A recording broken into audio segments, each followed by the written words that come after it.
இணைந்திருக்கிறவர்கள், கேட்கப் போகிறவர்கள் அனைவரையும் வாழ்த்துகிறோம், வரவேற்கிறோம், ஆசீர்வதிக்கிறோம்.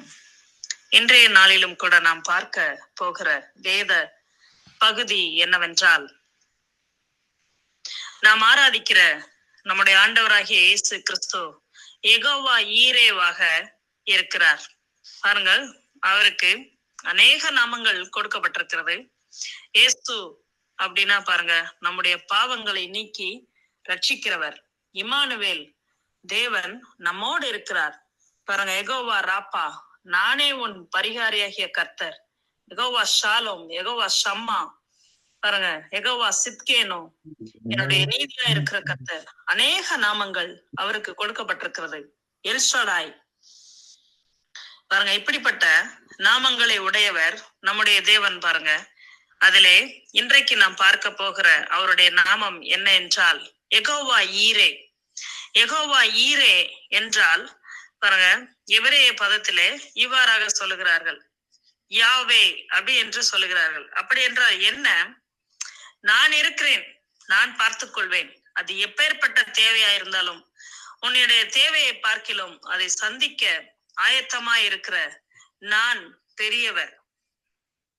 பாருங்க, இன்னும் ஒரு படி மேலாக யெகோவா ஈரே என்பதற்கு பாருங்க, எபிரேய பதத்திலே அர்த்தம் சொல்லுகிறார்கள், தேவை எழும்பும் முன்னே அதை சந்திக்க ஆயத்தப்படுகிறவர். உங்களுடைய வாழ்க்கையிலே பாருங்க, இன்றைக்கு அல்ல, நாளைய தினம் அல்லது ஒரு வருஷம் கழிச்சோ, அல்லது உங்களுக்கு தேவை ஏற்படுவதற்கு முன்பதாகவே அதை சந்திக்கும்படிக்கு நம்முடைய தேவன் ஆயத்தமா இருக்கிறாராம். பாருங்க, நமக்கு இன்ன தேவை வரும் என்று நமக்கு யாருக்குமே தெரியாது. பாருங்க, படிப்பின் காரியத்திலே, பிள்ளைகளுடைய காரியத்திலே, பிள்ளைகளுடைய திருமண காரியத்திலே, வேலைக்கு போகிற இடங்களிலே, வேலையின் உயர்வின் மத்தியிலே, நம்முடைய சரீரத்தின் ஆரோக்கியத்திலே, பாருங்க, எதிர்காலத்திலே வரப்போகிற தேவை என்ன, நம்ம எப்படிப்பட்ட தேவைகளுக்கு ஊடாக செல்ல போகிறோம், எதெல்லாம் நமக்கு தேவைப்படுகிறது பாருங்க, அது நமக்கு ஒருத்தருக்கு கூட தெரியாது. பாருங்க, நம்முடைய எல்லா நினைவுகளையும் எண்ணங்களையும் மாத்திரமல்ல, நம்முடைய நிகழ்காலத்தை மாத்திரமல்ல, எதிர்காலத்தையும் அறிந்து வைத்திருக்கிறவர் நம்முடைய தேவனா இருக்கிறார். அதனாலதான் அவருக்கு பேரு யெகோவா ஈரே. தேவை எழும்பும் முன்னே அதை சந்திக்க ஆயத்தப்படுகிற தேவன். அதற்கு ஆதாரமாக நாம் ஒரு வேத வசனத்தை வாசிப்போம். ஆதியாகமத்தின் புஸ்தகம் 22 அதிகாரம் 14 வசனம். ஆதியாகமத்தின் புஸ்தகம் 22:14. ஆபிரகாம் அந்த இடத்துக்கு யெகோவா ஈரே என்று பெயரிட்டான். அதனாலே கர்த்தருடைய பர்வதத்திலே பார்த்து கொள்ளப்படும் என்று இந்நாள் வரைக்கும் சொல்லப்பட்டு வருகிறது. பாருங்க, ஆபிரகாம் ஒரு இடத்துக்கு யெகோவா ஈரே அப்படின்னு பேர் வைக்கிறார். அதுக்கு என்ன அர்த்தமா பாருங்க, கர்த்தருடைய பர்வதத்திலே பார்த்து கொள்ளப்படும். அது என்ன கர்த்தருடைய பர்வதம்? பாருங்க, மனுஷருடைய இடம் அல்ல. யெகோவா ஈரே பாருங்க, அங்கே வாசம் பண்ணி இருக்கிறார். அந்த இடத்துக்கு பேரே அவர் பார்த்து கொள்வார். இடத்துக்கு பேரே பாருங்க, நீங்க பாத்துக்கிருவீங்கப்பா அப்படின்னு ஒரு பேர் வைக்கிறார்.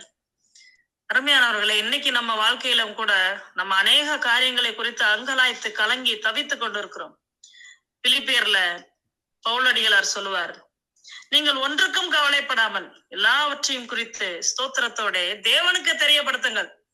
அருமையானவர்களே, நம்முடைய எதிர்கால திட்டங்களையும், எதிர்கால நோக்கங்களையும், எதிர்கால வாழ்க்கையையும் குறித்த மாபெரும் மகத்தான திட்டங்களை நம் தேவன் ஏற்கனவே போட்டு வைத்திருக்கிறார்.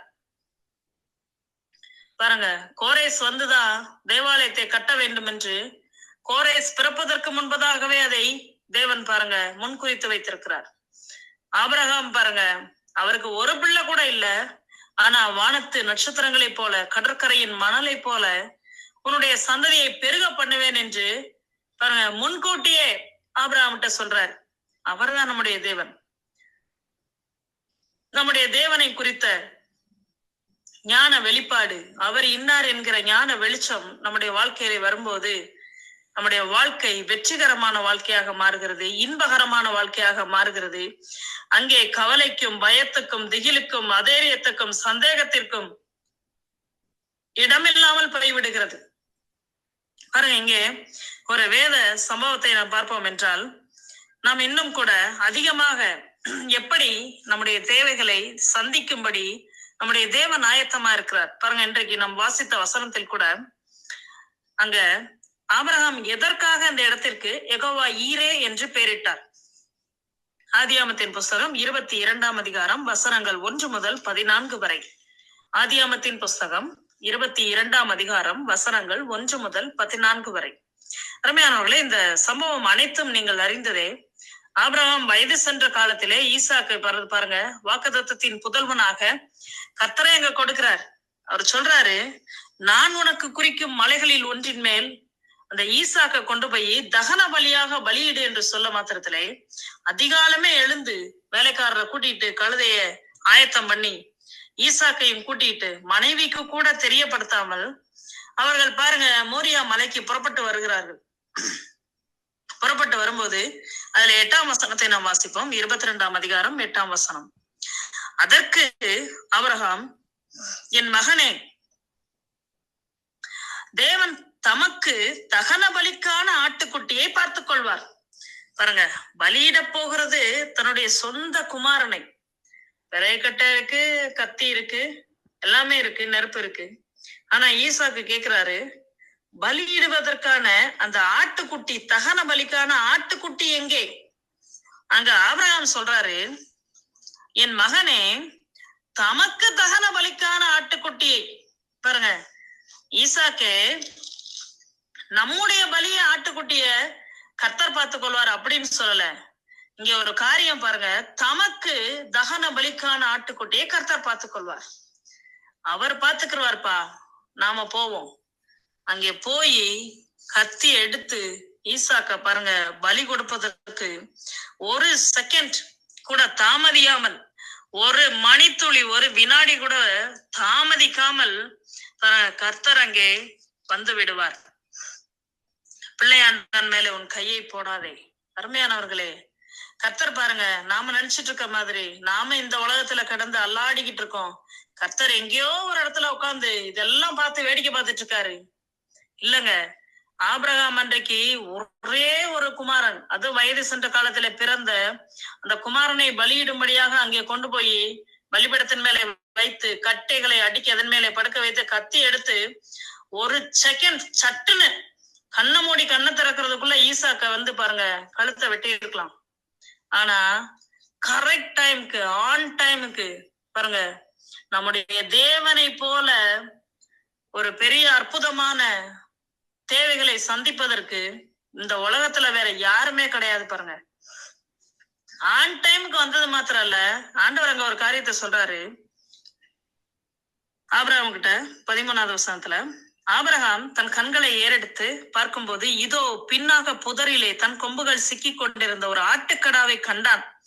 அப்பொழுது ஆபிரகாம் போய் கடாவை பிடித்து அதை தன் குமாரனுக்கு பதிலாக தகன பலியிட்டான்.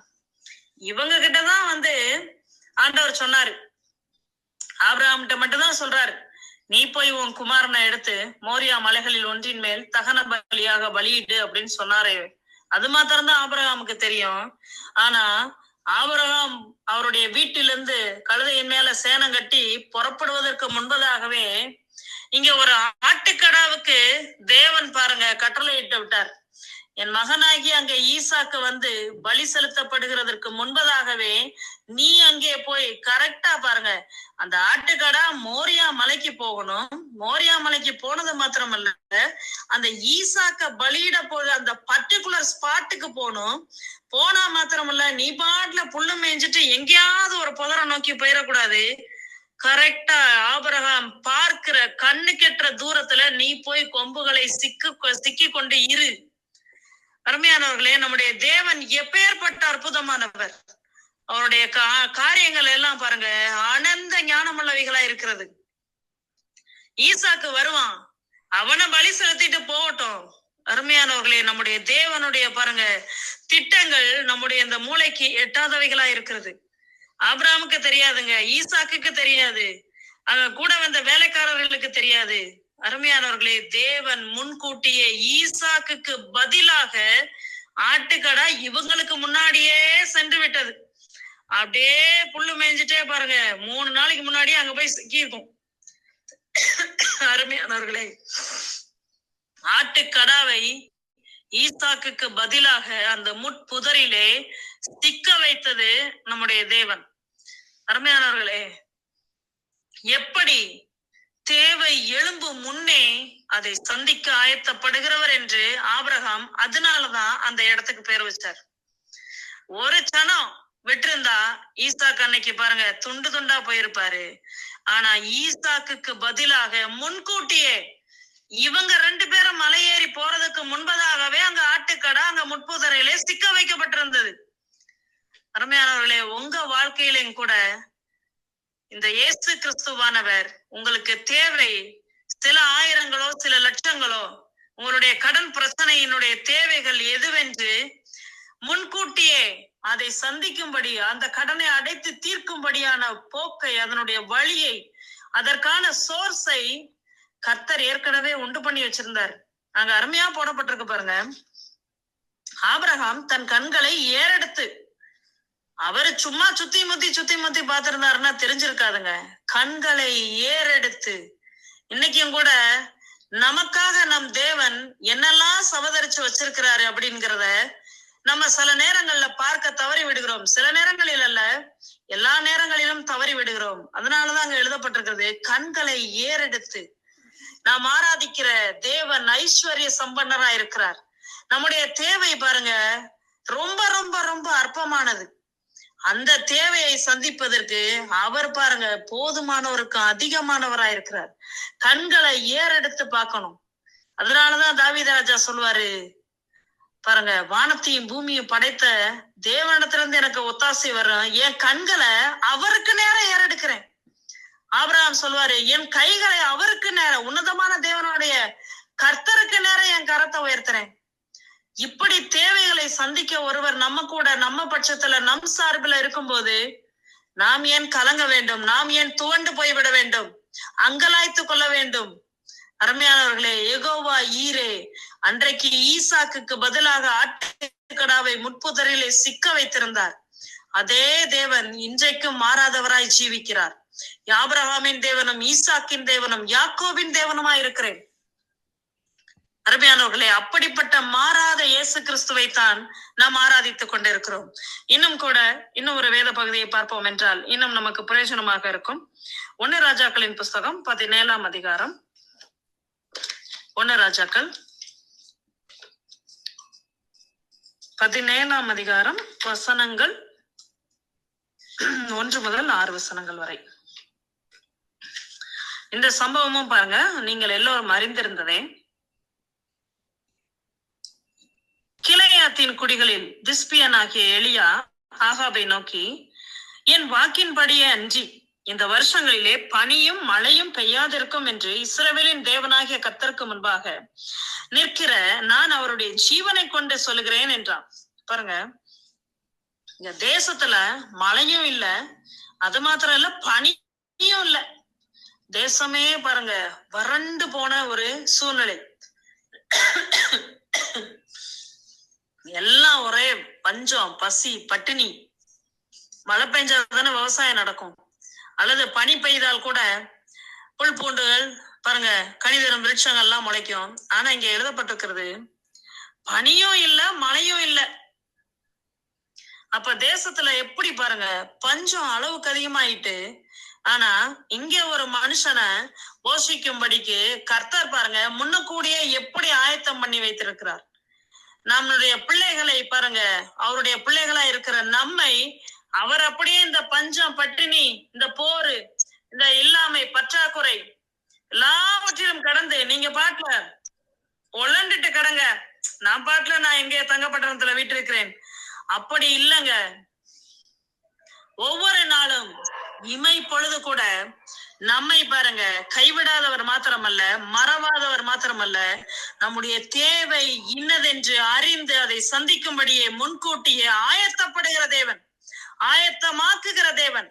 ஆயத்தமாக்கி வைத்து கொண்டதுதான் நம்மை பாருங்க சொல்லுகிறார், கண்களை ஏறெடுத்து பாரு, அந்த தேவையை பார்க்காத, சந்திக்கிற என்னுடைய கரத்தை பாரு, என்னுடைய கரம் பாருங்க உன்னுடைய தேவையை பார்க்கிலும் அபரிமிதத்தின் கரம். பாருங்க, இஸ்ரவேல் ஜனங்கள் வனாந்தரத்துல நடந்து வரும்போது அவங்க கிட்ட கேஸ் அடுப்பும் இல்ல, மண்ணெண்ணையும் கிடையாது, விறகு அடுப்பும் கிடையாது, எல்லாவற்றையும் சமைத்து சாப்பிடுவதற்கு ஒரு வசதியும் கூட இல்லாது. ஆனால் தூதர்கள் சாப்பிடுகிற வானத்திலிருந்து பாருங்க டன் டன்னா மன்னா என்கிற உணவை, தூதர்களின் அப்பத்தை இறக்கி கொடுத்த தேவன். வனாந்தரத்துல இந்த ஜனங்கள் வருவார்கள், இவர்களுக்காக பாருங்க எங்கேயாவது ஒரு பெரிய கேட்டரிங் செஃப் அங்க இருந்தாரு சமைச்சு போடுறதுக்கு. 30 லட்சம் ஜனங்களுக்கும் போஷிப்பதென்றால் ஒரு வேளை சாப்பாடு கொடுக்கறது கூட இந்த உலகத்துல இருக்கிற எந்த கேட்டரிங் செஃப்னாலே முடியாது பாருங்க. எப்பேற்பட்ட கேட்டர்ஸும் பாருங்க சமாளிக்கவே முடியாத ஒரு பெரிய தேவை. ஆனா நம் தேவன் பாருங்க அசால்ட்டாக வெளியே போய் அதிகாலையில பாரு, அப்படியே ருசியான தேன்ல ஊத்துற பணியாரம் போல உனக்கு அருமையான சாப்பாடு. நீ விதைக்கவும் வேணாம், அறுக்கவும் வேணாம், அடுப்ப கூட்டவும் வேணாம், கேஸ் அடுப்பும் தேவையில்லை, எதுவும் தேவையில்லை. அருமையானவர்களே, அபரிமிதத்தின் தேவன் அவர் தான் பாருங்க நம்முடைய தேவன். அப்படி சந்தித்தார். என் ஜனங்கள் வருவார்கள், அவர்களை பசியோட இருக்க விட மாட்டார். எப்படி தேவைகள் எழும்புவதற்கு முன்பதாகவே அதை நிறைவேற்றி கொடுக்க வேண்டும் என்று நம் தேவன் முன்கூட்டியே ஆயத்தப்படுகிறார். அதனாலதான் அவருக்கு பேரு யெகோவா ஈரே. இங்க பாருங்க, அந்த எலியா தீர்க்கதரிசியனுடைய சம்பவத்துல பஞ்சம், மழையும் இல்ல, பனியும் இல்ல. 1 ராஜாக்களின் புஸ்தகம் 17ஆம் அதிகாரம் வசனங்கள் 1 முதல் 6 அங்க போடப்பட்டிருக்கும். நீ இவ்விடத்தை விட்டு கீழ் திசையை நோக்கி போய் யோர்தானுக்கு நேரா இருக்கிற கேரி தாற்றண்டையிலே ஒளித்து கொண்டிரு. அங்க ஒரு ஆறு இருக்கு, கேரி தாற்றங்கண்டையில போய் நீ பாட்டுல ஒளிஞ்சிட்டு இருப்பா. நான் உனக்கு அடுத்த வசனத்துல போடப்பட்டிருக்கோம், அந்த ஆற்றின் தண்ணீரை குடிப்பாய், அங்கே உன்னை போஷிக்க காகங்களுக்கு கட்டளையிடுவேன் என்றார். அருமையானவர்களே, இந்த எலியா தீர்க்கதரிசி இன்னும் கேரி தாற்றண்டைக்கு போகவே இல்லை பாருங்க. அவர் ஆத்தங்கரைக்கு போறதுக்கு முன்னாடியே ஆண்டவர் வந்து மார்னிங் அவரை சாப்பிடுறதுக்கும் ஈவினிங் சாப்பிடுறதுக்கும் காகங்களுக்கு ஏற்கனவே கட்டளையிட்டு விட்டார். கட்டளையிட்டு விட்டுதான் சொல்றாரு, நீ அங்க போய் காத்திருப்பா, டோர் டெலிவரி ஃப்ரீயா, டோர் டெலிவரி நான் சப்ளை பண்றேன். அருமையானவர்களே, இந்த டோர் டெலிவரி சிஸ்டம் எல்லாம் பாருங்க எங்க இருந்து வந்திருக்குது? நம்முடைய தேவனிடத்துல இருந்து வந்திருக்கிறது. இன்னைக்கு மனுஷன் ஏதோ அதை அப்படியே அபூர்வமா கண்டுபிடித்தார் போல பாருங்க மக்கள் இன்றைக்கு இருக்கிறார்கள். இந்த டோர் டெலிவரி சிஸ்டம் எல்லாம் பாருங்க ஆண்டவரே அன்னைக்கு கண்டுபிடிச்சாரு 2000 வருஷத்துக்கு முன்பதாக. எலியாவே, இந்த நாட்டுல மழையும் இல்லாம இருக்கலாம், பனியும் இல்லாம இருக்கலாம், பஞ்சம் கொடூரமா இருக்கலாம், ஆனா நீ என்னுடைய பிள்ளை, நான் உன்னை போஷிக்கும்படிக்கு அந்த ஆற்றண்டையிலே நீ போய் தங்கி இருக்கும் போது நேரம் தவறாம டைமுக்கு சாப்பாடு உனக்கு அனுப்பி வைக்கிறேன். அருமையானவர்களே, அங்க ஆட்டுக்கடாவுக்கு கட்டளையிட்டார். ஒரு உயிர் பலி அங்கே பாருங்க, பலிக்கு தகன ஈடாக ஒரு பலியை அங்கே கர்த்தர் கொடுத்தார். இங்க என்ன கொடுக்கிறார் பாருங்க எலியாக்கு? அப்பம், உயிர் வாழ்வதற்கு தேவையான அப்பத்தை கொடுக்கிறார். சாப்பாடு இல்லாம ஒரு மனுஷன் எத்தனை நாள் உயிர் வாழ முடியும் பாருங்க. அருமையானவர்களே, முதலாவதாக கொடுத்தது ஜீவன், இரண்டாவதாக கொடுக்கிறது சாப்பாடு. இங்க போடப்பட்டிருக்கு, எலியா அந்த ஆற்றண்டைக்கு போறதுக்கு முன்னாடியே காகத்துக்கு தேவன் கட்டளையிட்டு விட்டார். அருமையானவர்களே, இதை நமக்கு ஏன் இந்த வேதாகமத்தில் எழுதி வைத்திருக்கிறார்? எலியாவுக்கு பாருங்க அந்த நாட்டுல பஞ்சம் வரும்னு தெரியும், பனியும் இருக்காது, மழையும் இருக்காது, வறட்சி கொடூரமா வரப்போகுது. எலியாவை போஷிக்கும்படிக்கு முன்கூட்டியே தேவன் ஆயத்தப்பட்டு விட்டார். அருமையானவர்களே, இங்கே அவருக்கு அப்பமும் இறைச்சியும் காகம் கொண்டு வந்து கொடுக்கிறது. பறித்து கொண்டு போகிற சூழ்நிலைகளின் மத்தியிலே தேவன் கொடுக்கும்படி வைத்தார். அபூர்வத்தின் தேவன், அதிசயத்தின் தேவன், அற்புதத்தின் தேவன் நம்ம பாருங்க ஆராதிச்சு கொண்டிருக்கோம். எதற்காக? ஈசாக்கு பாருங்க அங்கே தகன பலியாக பலியிடும்படிக்கு அங்கே கொண்டு போன அந்த நிலைமை மாற்றப்பட்டு அவருக்காக ஒரு ஆட்டுக்கடா பலியிடப்பட்டது. என்ன அர்த்தம்? நாம சாக வேண்டியது, ஆனா நமக்காக நாம் ஜீவனோடு வாழும்படியாக 2000 வருஷங்களுக்கு முன்பதாகவே பாருங்க, இதோ உலகத்தின் பாவத்தை சுமந்து தீர்க்கிற தேவ ஆட்டுக்குட்டியாக இயேசு கிறிஸ்து அந்த மோரியா மலையில, கொல்கதா மலையில தகன பலியாக பலியிடப்பட்டார். இங்கே எதற்காக காகம் போய் அப்பத்தை இறைச்சியும் கொண்டு போய் கொடுக்குது எலியா தீர்க்கதரிசிக்கு? பாருங்க, நானே வானத்திலிருந்து இறங்கின ஜீவ அப்பம், என்னுடைய மாம்சத்தை புசித்து என் ரத்தத்தை பானம் பண்ணுகிறவனுக்கு பாருங்க நித்திய ஜீவன் உண்டு. நித்தியமா நம்மை பாருங்க அந்த நம்முடைய சரீரத்தை பாதுகாக்கும்படி வானத்திலிருந்து இறங்கி வந்த அப்பமாகிய ஜீவ அப்பமாகிய இயேசு கிறிஸ்து என்கிற அப்பம் நமக்கு இருக்கிறது. பாருங்க, மத்தேயு 4:4 எழுதப்பட்டிருக்கோம். ஒரு மனுஷன் பாருங்க அப்பத்தினால மாத்திரம் இல்ல, தேவனுடைய வார்த்தை, அந்த வார்த்தையினாலே பிழைக்கிறான். இன்னைக்கு மனுஷன் சாகிறதுக்காக உருவாக்கப்படவில்லைங்க. தேவனுடைய ஜீவ அப்பமாகிய வானத்திலிருந்து உங்களுக்காக இறங்கி வந்தது ஜீவ அப்பத்தினுடைய அந்த வார்த்தைகளை எடுத்து சாப்பிடும் போது பிழைப்பு உண்டாகிறது, ஜீவன் உண்டாகிறது. மரணத்திற்கு அங்க வேலையே இல்ல. பாருங்க அருமையானவர்களே, எலியாவுக்கு சாப்பாடு தேவை என்பது எலியாவுக்கே பாருங்க, நம்மள போய் அங்க தங்க சொல்றாரு, நம்ம தங்குவோம். அவர் நினைச்சு கூட பார்க்கல இப்படி எல்லாம் ஒரு டிஃபரெண்ட் டைப்ஸ் ஆஃப் மெனுவை கர்த்தர் அங்க அரேஞ்ச் பண்ணி இருப்பாருன்னு. அருமையானவர்களே, நீங்கள் நினைத்திராத வழியிலே உங்கள் தேவைகளை சந்திக்கும்படி கர்த்தர் முன்கூட்டி ஆயத்தமா இருக்கிறார். பிள்ளையனுடைய திருமணம் தள்ளி போய் கொண்டிருக்கிறது என்று அங்கலாய்த்து கொண்டிருக்கிறீர்களா? அருமையான தகப்பன்மாரே, தாய்மாரே, ஏற்கனவே மாப்பிள்ளை அங்க ஏற்பாடு செய்து வைத்திருப்பார், பெண்ணை அங்க ஏற்பாடு வைத்திருப்பார். நீங்க செய்ய வேண்டியதெல்லாம் அந்த ஏற்பாடு செய்யப்பட்டு வைத்திருக்கிற அந்த தேவனுடைய கரத்தை நோக்கி பாருங்கள். கண்களை அவருக்கு நேரே ஏறெடுத்து பாருங்கள். புலம்பிக் கொண்டிருக்கிறார்கள், தவித்துக் கொண்டிருக்கிறார்கள். சூழ்நிலைகள் எவ்வளவு மோசமாக இருக்கிறது என்ற அந்த சூழ்நிலையை நீங்கள் பார்த்து கொண்டிராமல் சந்திக்கும்படி ஆயத்தமா இருக்கிற யெகோவா ஈரே, அவர் எப்பேற்பட்டவர்? அவர் எனக்காக இறங்கி வந்தாரு, அவர் எனக்காக ஜீவனை கொடுத்தாரு. என் தேவையை சந்திப்பது எம்மாத்திரம்? ஜீவனையே கொடுத்தவருக்கு இந்த காரியத்தை செய்வது லேசான காரியம். அவருக்கு இது ஒண்ணுமே இல்ல. பாருங்க, ரொம்ப அற்பம். கடைசியாக ஒரு வேத சம்பவம், யோனா தீர்க்கதரிசியின் புஸ்தகம். யோனா தீர்க்கதரிசியின் புஸ்தகம் 1ஆம் அதிகாரம் வசனங்கள் 1 முதல் 17 வரை. யோனா தீர்க்கதரிசியின் புஸ்தகம் வசனங்கள் 1 முதல் 17 வரை. அருமையானவர்களே, இங்கே ஒரு சம்பவம் பாருங்க. இது நித்தியமான ஒரு ரட்சிப்பை காண்பிக்கிற சம்பவமா இருக்கிறது. பாருங்க, இங்கே தேவன் எப்படி ஆயத்தப்படுத்தி வைத்திருக்கிறார். அருமையானவர்களே, இந்த யோனா தீர்க்கதரிசியை நினிவே பட்டணத்துல போய் சுவிசேஷத்தை சொல்லுப்பான்னு சொல்லி அவர் போ சொன்னா, இவரு காசு கொடுத்து டிக்கெட் ஏறி தர்ஷீஸ் என்கிற ஊருக்கு பாருங்க, நேர் எதிரே இருக்கிற ஊருக்கு இவர் பிரயாணம் பண்ணி கொண்டிருக்கிறார். கடலின் பாருங்க அலைகள் கொந்தளிக்கிறது, சீற்றம் பெரிதாகிறது. கப்பல்ல இருக்கிற எல்லாருக்கும் பாருங்க உயிர் சேதம் ஏற்படக்கூடிய நிலைமை நிலவுகிறது.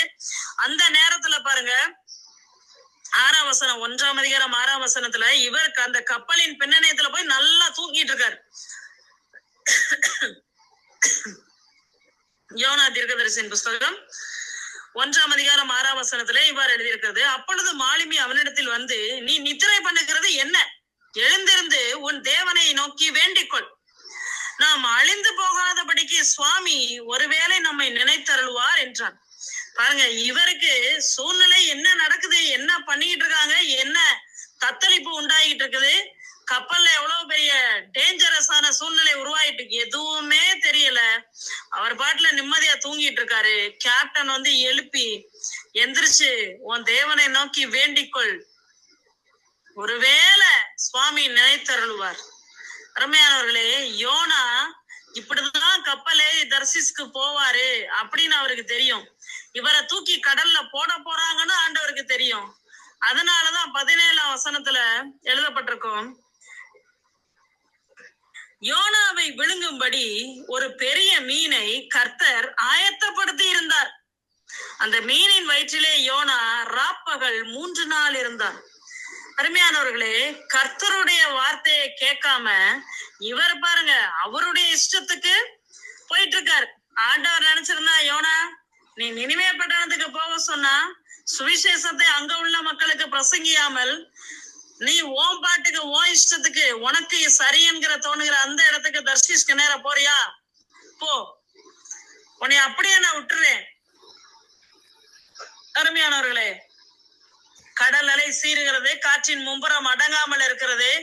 பாருங்க, கப்பல்ல இருக்கிறவர்கள் எல்லாம் தப்பி பிழைப்போமான்னு ஜீவனுக்காக போராடிட்டு இருக்கிற நிலைமையில இந்த யோனா தூங்குகிறத மத்தியிலும் பாருங்க, யோனாவை அப்படியே அந்த சூழ்நிலையிலே மூழ்கி போட்டோம், எப்படியே போட்டோம் என்று விட்டு விடுகிறவர் அல்ல. அருமையானவர்களே, இங்கே ஒரு காரியத்தை நம்ம பாக்குறோம். நாம அவருடைய வார்த்தையின்படி செய்யாமல் போகும்போது கூட அவர் நம்மேல இரக்கமுள்ளவராய் இருக்கிறார், அவர் நம்மேலே அன்பு கூறுகிறார், அவர் நம்மை நேசிக்கிறவராய் இருக்கிறார், அவர் நம்மை காப்பாற்றுகிறவராய் இருக்கிறார். அதனாலதான் யோனாவை தூக்கி கடல்ல போடுவாங்கன்னு முன்கூட்டியே தேவன் அறிந்ததினாலே ஒரு பெரிய மீனை ஆயத்தப்படுத்தி வைத்திருந்தார் என்று யோனா பாருங்க 1ஆம் அதிகாரம் 17ஆம் வசனத்துல அப்படியே எழுதப்பட்டிருக்கிறது. யோனா பாருங்க, ஏதோ ஒரு பெரிய புத்திசாலி இல்லைங்க, கடல்ல தூக்கி போட நான் பாத்துக்கிறேன், அப்படி என்ன நடுக்கடல்ல இவர் ஸ்விம்மிங் பண்ணி வந்துருவாரா? அருமையானவர்களே, பாதகமான சூழ்நிலையின் மத்தியிலும், நம்முடைய அறியாமையின் மத்தியிலும், நம்முடைய கீழ்ப்படியாமையின் மத்தியிலும் தேவன் நம்மை நேசிக்கிறவரா இருக்கிறார். அதனாலதாங்க அவர் தேவனா இருக்கிறாரு. நாம அவரை நேசிக்கல, நாம அன்பு கூறல, நாம அவரை தொழுது கொள்ளல, நாம கேட்கல ரட்சிப்பு வேணும், ஒரு ரட்சகர் வேணும், நான் பாவி என்னைய மீட்கிறதுக்கு ஒரு மீட்பர் வேணும், நம்ம கேட்கலங்க.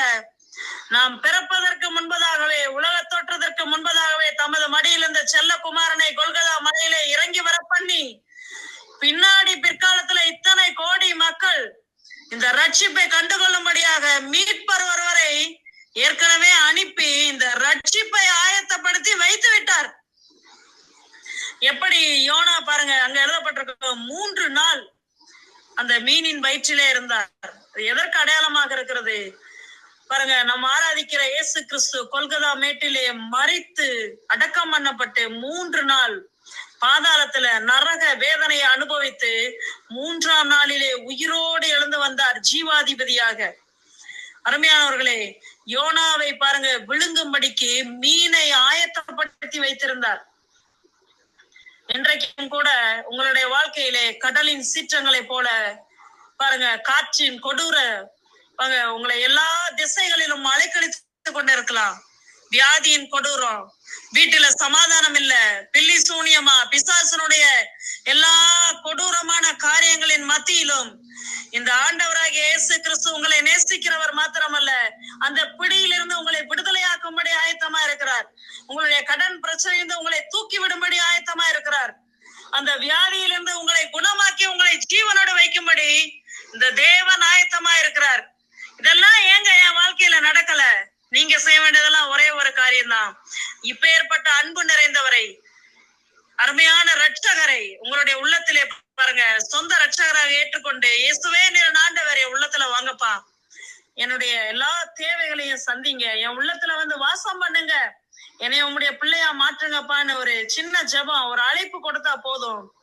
வானத்துக்கும் பூமிக்கும் சொந்தக்காரராகிய இயேசு கிறிஸ்து உங்களுடைய உள்ளத்திலே வந்து வாசம் பண்ணுவது மாத்திரமல்ல, எப்படி ஈசாக்குக்கு பதிலாக ஆட்டுக்கடாவை முன்னக்கூடியே ஆயத்தம் பண்ணி வச்சிருந்தாரோ, எப்படி எலியாவினுடைய சாப்பாட்டு பசிக்காக காகத்திற்கு கட்டளையிட்டு இருந்தாரோ, யோனாவை விழுங்கும்படிக்கு எப்படி பெரிய மீனுக்கு ஆயத்தம் பண்ணி வச்சிருந்தாரோ, இதை பார்க்கிலும் இன்றைக்கு கல்வாரி சிலுவையிலே தன்னுடைய சொந்த ரத்தத்தை கொடுத்து அவருடைய பிள்ளைகளாக நம்மை மாற்றி இருக்கிற நம்முடைய தேவன் உங்களுடைய தேவைகளை, உங்களுக்கு சமாதானம் அருளுவதை, உங்களுடைய சரீரத்திலே சுகத்தை கொடுப்பதிலே,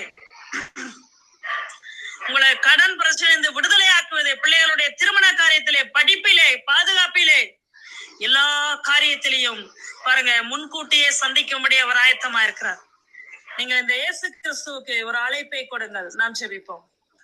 அன்பின் பரலோகத்தின் தேவனே, சங்கமம் வானொலியிலே கேட்டுக்கொண்டிருக்கிற ஒவ்வொரு குடும்பத்தின் பேரிலே யெகோவா ஈரே இயேசு ஆண்டவரை உயர்த்துகிறோம். தேவை எலும்பு முன்னே சந்திக்க ஆயத்தப்படுகிறவரே கர்த்தாவே, இந்த செய்தி செல்லும் இடமெல்லாம் உடைய ரட்சிப்பு பிரவாவிப்பதாக. பரிசுத்த ஆவியானவர் தாமே கர்த்தாவே, கேட்க போகிற ஒவ்வொருத்தருடைய உள்ளங்களிலும் நீர் கிரியை செய்யும்படியாக ஒப்பு கொடுக்கிறோம். கர்த்தாவே, ஒவ்வொருத்தருடைய பேரிலும் உம்முடைய ஆசீர்வாதத்தின் நன்மை தங்கி இருப்பதாக. வானொலியில இணைந்திருக்கிற எல்லாருடைய குடும்பத்தின் பேர்ல உம்முடைய நன்மை உண்டாவதாக ஆண்டவரே. கர்த்தாவே ஒவ்வொருத்தருடைய தேவைகளையும் சந்தித்து நிறைவாக்குகிற யெகோவா ஈரே, உம்முடைய கரத்தை, உம்முடைய பெருக்கத்தின் கரத்தை, ஐஸ்வர்ய சம்பன்னரை யெகோவா ராப்பாவை, எல்ஷடாய் தேவனை, யெகோவா ஷாலோமை, சமாதான பிரபுவை கர்த்தாவை உயர்த்துகிறமையா. நீர் ஒருவரே உயர்ந்திருப்பீராக, ஆளுகை செய்வீராக. கர்த்தாவே எல்லா துதியும் கனமும் மகிமையும் ஆண்டவராகிய இயேசு கிறிஸ்து ஒருவரைக்கு ஏறெடுக்கிறோம். எங்களை தாழ்த்துகிறோம், உம்மை உயர்த்துகிறோம். இயேசுவின் நாமத்தில் ஜெபிக்கிறோம் எங்கள் ஜீவனுள்ள நல்ல பிதாவே. ஆமேன், ஆமேன்.